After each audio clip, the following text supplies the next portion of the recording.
بسم الله الرحمن الرحیم. اللهم صل علی محمد و علی آل محمد كما صليت على ابراهیم و علی آل ابراهیم انك حمید مجید و بارک علی محمد و علی آل محمد كما باركت على ابراهیم و علی آل ابراهیم انك حمید مجید. عرض سلام دارم و ادب و احترام خدمت همه شما دوستداران قرآن الله منان. امیدوارم هر کجا که هستید هر لحظه زندگیتون در جوار قرآن کریم بهتر و زیباتر از لحظات گذشته آن سپری گردد. در برنامه گذشته در درس آموزش روحانی قرآن کریم به همراه شما خوبان و سروران به حرکت فتح اشاره کردیم. یکی از نشانه ها و از علائمی که در قرآن کریم زیاد مشاهده می‌کنیم بر روی برخی از حروف، و در برنامه امروز انشاءالله به یکی دیگر از این حرکات اشاره خواهیم کرد که حرکت کسر است. اگر به خاطر داشته باشید ما تصویر حرکت فتح رو به همراه شما عزیزان مرور کردیم و مثالهایی هم در این باب داشتیم. این حرکت فتح یا زبر یا زبر به فارسی است. حرکت فتح به این شکل بر روی حرف قرار میگیره. اگر این خط پایین رو ما یک حرف فرض بکنیم حرکت فتح بر روی آن قرار میگیره و نمونه هاش رو هم به همراه شما عزیزان دیدیم که به این شکل حرکت فتح بر روی حروف قرار میگیره و هر حرفی که حرکت فتح بر روی آن قرار گرفت در هنگام تلفظ آن حرف یک صدای ا به آن حرف اضافه میکنیم به مانند ا، ب، ت، ث، ج، ح، خ، د، ذ، ر، ز، س، ش، ص، ض، ط، ظ، ع، غ، ف، ق، ک، ل، م، ن و ه، ی. اینها مثال های حرکت فتح بود و همچنین اشاره کردیم خدمت شما عزیزان و سروران که فتح به معنای باز شدن هست و به این خاطر به این حرکت فتح گفته میشه که در هنگام تلاوت و در هنگام تلفظ اون حروفی که این حرکت روی اونها هست دهان باز میشه و به تعبیر عربی فتح میشه، یعنی اینکه گشوده میشه.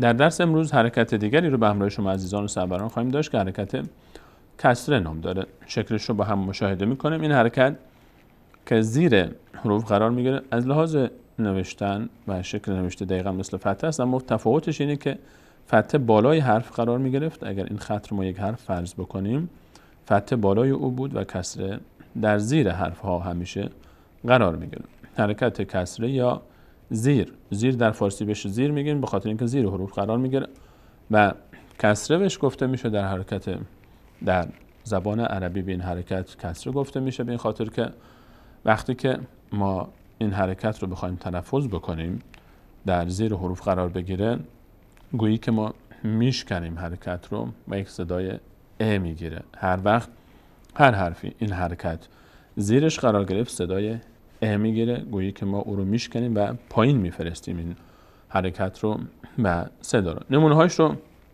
این حرکت وقتی که بر روی در زیر حروف الفبای عربی قرار بگیره به این شکل خواهد بود. با هم تصویر رو مشاهده بکنیم. در الفبای 28 گانه عربی وقتی که کسره بر زیر حروف قرار بگیره به این شکل نوشته میشه. کسره زیر حروف، فتح بالا بود، کسره زیر حرف است. طریقه تلفظش هم به این شکل هست که هر حرفی که این حرکت زیر آن حرف قرار گرفت ما به آن حرف یک صدای ا میدیم.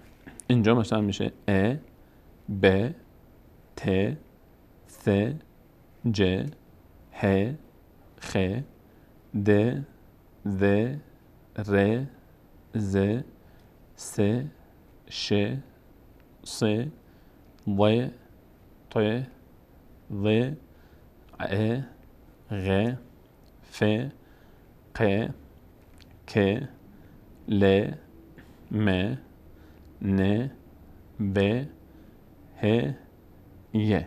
صدای ا. همه این حروف حرکت کسره دارن و صدای ا میگیرن.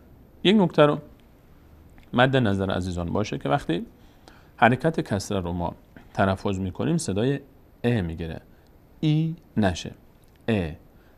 ای غلط میشه. و وقتی کسره میبینیم زیر حرف، بعضی از عزیزان مشاهده میشه که وقتی حرکت کسره میبینن ای تلفظ میکنن. در مثال ها بهتر متوجه خواهید شد که منظور من چیست. صدای داره.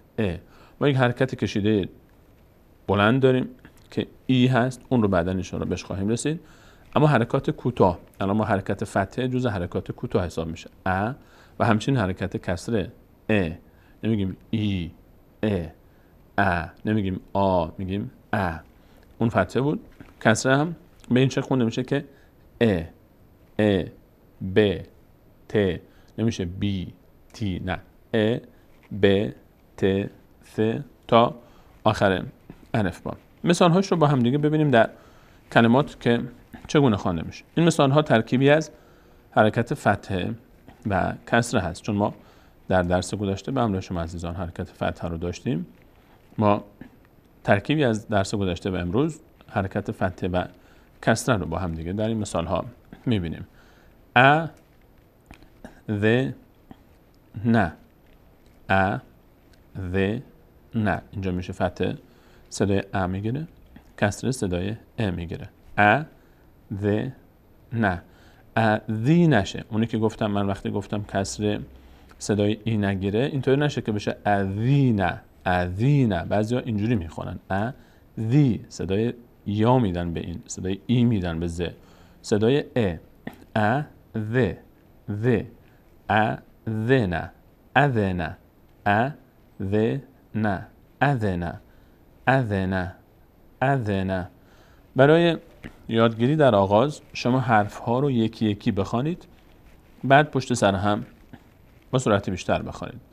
ر، را، ه، م، را، ه، م. سر هم وقتی که پشت سر هم بخوانیم رحمه، رحمه، رحمه. مثال بعد س، خ، طا، س، خ، طا، سخطا، سخطا، سخطا. مثال بعدی خ، س، را، خ، س، را، خسر، خ، س، را، خسر، خسر.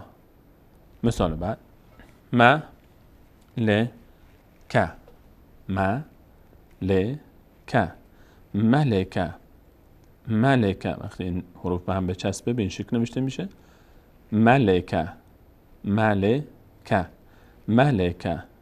اولش حرف به حرف، هر حرفی رو با حرکتش میخونیم. م، ل، ک، ملک، ملک. در خواندن هم عزیزان عجله نکنید، به همین شکل جز بخونید، بعد متصل به هم بخونید. مثال های بعدی م، ل، م، ل، عمل، عمل. ب، خ، ل، ب، خ، ل، بخل، بخل. مثال بعد ح، س، ب، ح، س، ب، حسب. ببینیم اینجا سی نشه حسیبه، حسیبه نشه، نه س. از همین ابتدا عزیزان دقت کنید، حرکت کسری فقط یک صدای میگیره، بیشتر کشش ندید. اگر کش داده شد میشه ای، نه ح، س، ب، حسب، حسب. ب، ر، ق، ب، ر، ق، برق، برق. ح، ب، ط، ح، ب، ط، حبط، حبط. مثال های بعدی ر، م، ر، م، رائم.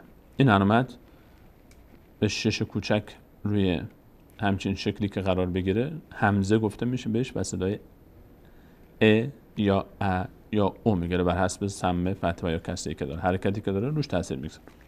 ر اینجا کسره داره، صدای میگیره. ر، ما رائما رائما صاحبة صاحبة صاحبة صاحبة صاحبة. مثال بعد فهم فهم فهم فهم خبر خبر خبر خبر أسف أسف أسف أسف. مثال بعدی با هم ببینیم. دبق دبق دبق وثق وثق وثق وثق قبل قبل قبل قبل حمد حمد حمد حمد أشر أشر أشر أشر. بریم سراغ مثال های بعدی. در این جدول کلماتی داریم که ترکیبی از فتحه و کسره هستن حرکاتشون. مثال اول ورث ورث ورث فرح فرح فرح فرح أزف أزف أزف أزف وزر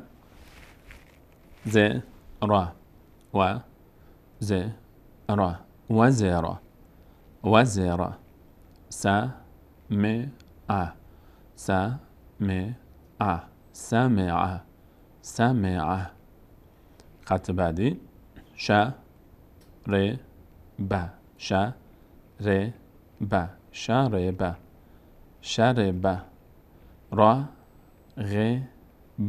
راغب راغب راغب ورم ورم ورم ورم راكب راكب راكب راكب سلم سلم سلم سلم. مثال بعد سخر سخر سخر وجع وجع وجع وجع عهد عهد عهد حفظ حفظ حفظ حفظ لعب لعب لعب لعب. اینها نمونه مثال هایی بود از حرکت کسره به همراه حرکت فتحه که ما در برنامه گذشته خدمت شما عزیزان مطرح کرده بودیم. خلاصه درس این برنامه‌مون این بود که حرکت کسره که شکلش دوباره با هم ببینیم به این شکل هست. این حرکت کسره است. این حرکت، این خط اگر یک حرف باشه، یک حرف فرض بکنیم، حرکت کسره زیر اون قرار میگیره و به این شکل بر زیر حروف الفبای عربی قرار میگیره. بهش میگیم کسره یا زیر. به فارسی ما بهش میگیم زیر، چرا که زیر حرف قرار میگیره. کسره یعنی شکسته شدن، از انکسار و شکستگی میاد و زیر حرف قرار میگیره، چون وقتی انسان چیزی میشکنه پایین میفته، گویی که شکسته و پایین افتاده، به این خاطر بهش کسره گفته میشه. و نحوه تلفظش رو هم گفتیم که وقتی که زیر حرف این علامت قرار گرفت، صدای کسره صدای ا میگیره. ا، ب، ت، س، ج، ه، خ، د تا آخر این حروف.